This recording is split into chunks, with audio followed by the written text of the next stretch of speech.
Bonjour, nous allons conclure le Tanya d'aujourd'hui, le 10 Adar et 5780. Donc nous allons parler de l'amour du prochain hier.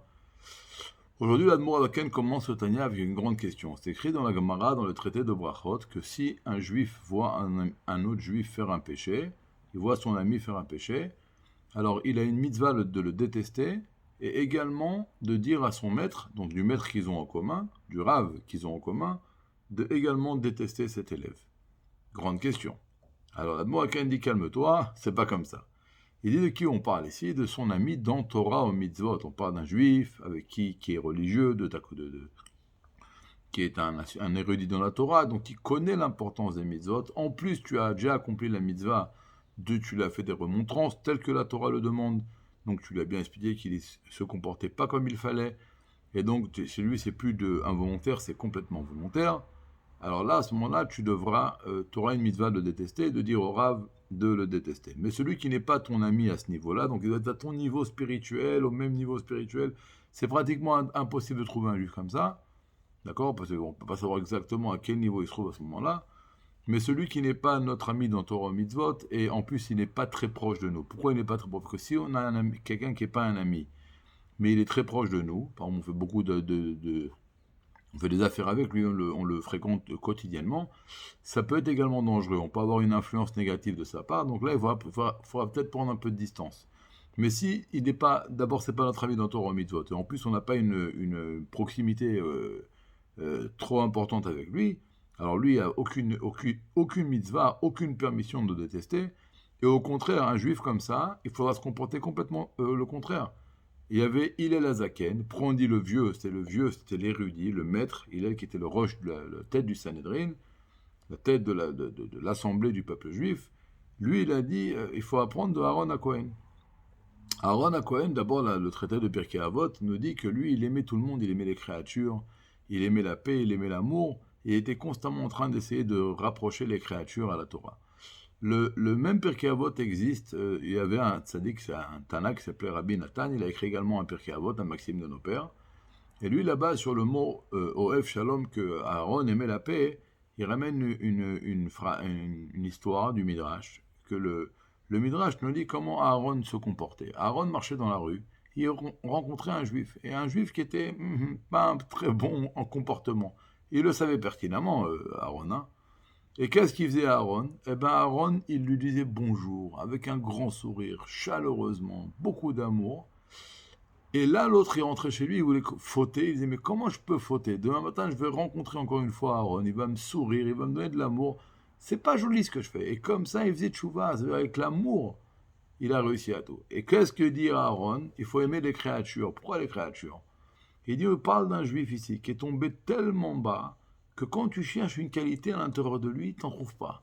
La seule qualité que tu vas trouver, c'est que c'est une créature d'Hachem. Et bien même comme ça, il faut l'aimer, le rapprocher à la Torah. Et il dit, quand tu vas donner beaucoup d'amour à un juif, peut-être tu vas réussir à le rapprocher de la Torah. Et sinon, ben c'est pas grave, parce qu'au moins tu auras gagné une mitzvah d'avoir donné de l'amour à un juif.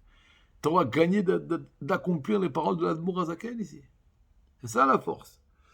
Maintenant, même un juif qu'on a dit que c'est notre ami dans Torah Mitzvot, que là on a la permission de le détester et dire au Rav le détester, il faut faire attention. Nous, malheureusement, on est très égoïste, très égocentriste, et on a des définitions très fausses.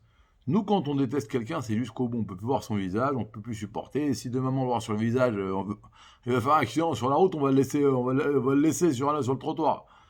Mais c'est pas comme ça dans la Torah. La Torah, elle dit comme ça. Tu vas voir, je suis dans la rue, tu vas voir deux ânes, et sur les ânes, il y avait de la marchandise qui s'est effondrée par terre. Il faut aider. Maintenant, il y a l'âne d'un homme juif que tu connais, c'est ton copain, et il y a l'autre, c'est ton ennemi. C'est ce que la Gemara dit, va d'abord aider ton ennemi. Pourquoi? Pour courber ton etc. Et Tosfot, il dit pourquoi? Parce que je veux pas que tu le détestes dans la largesse, dans l'étroitesse. Ça veut dire quoi? Tu détestes pas l'être humain. Tu détestes son comportement, mais pas lui. Donc même un juif que la Torah dit tu peux le détester, c'est pas lui que je déteste, c'est le mal qui est en lui. Mais il y a une étincelle divine en lui. C'est un juif, c'est mon frère. Je dois l'aimer. Vous comprenez la différence? Et donc, et après, il y a une autre chose, il faut réveiller la pitié, la miséricorde. Pourquoi? C'est écrit qu'Abraham, il a libéré Yaakov. Yaakov a libéré Abraham. Abraham, c'est l'amour, Yaakov, c'est la miséricorde. Lorsqu'ils ont entré Abraham dans la fournaise ardente, la Mida du Din, d'accord, qui trouve l'accusation dans le ciel, elle a voulu accuser Abraham il va mourir. Et là, la Mida de la bonté a dit, mais non, non, non, non, va sortir de lui Yaakov et tout le peuple juif. Et là, Dieu l'a sauvé. Donc Yaakov, il peut sauver Abraham. Yaakov, c'est la miséricorde, Abraham, c'est l'amour. Quand on n'arrive pas à aimer quelqu'un parce qu'il a un mauvais comportement, puis c'est notre ami, hein, c'est pas tout le monde, comme on l'a dit, alors réveille un peu de miséricorde. Dis le pauvre pitié, miskin. Et tu vas voir que ce sentiment de miséricorde va complètement anéantir le niveau de haine. Et il va aider à l'amour à faire surface, même au sentiment de haine, qui est permis seulement avec celui qui est notre ami dans Torah Mitzvot. Et encore une fois, on ne déteste pas l'être humain, on déteste son comportement. Maintenant, l'Admour avec elle dit ok, et David Amelech, il a dit je déteste Tarlitzina, je déteste du fond de mon cœur. De qui il parlait d'abord, il parlait de apikoursim, des renégats. Aujourd'hui, il n'y a aucun juif qui peut tenir dans la caractéristique d'un apikoros. Donc, c'est pas la peine qu'on dise un juif c'est un apikoros, c'est pas vrai, c'est pas ça un apikoros, aujourd'hui il n'y en a pas. Donc on ne peut pas coller n'importe quel adjectif à n'importe qui. En plus, c'est David Ameller. David Ameller, il a fait ça en tant que roi, en tant que juge.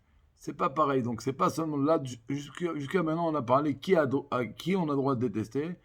Là, c'est une autre question. C'est qui a droit de détester. Et en plus, David Ameller, il détestait pas, encore une fois, l'être humain en lui-même, et il détestait le comportement négatif de l'autre, mais pas l'être en lui-même.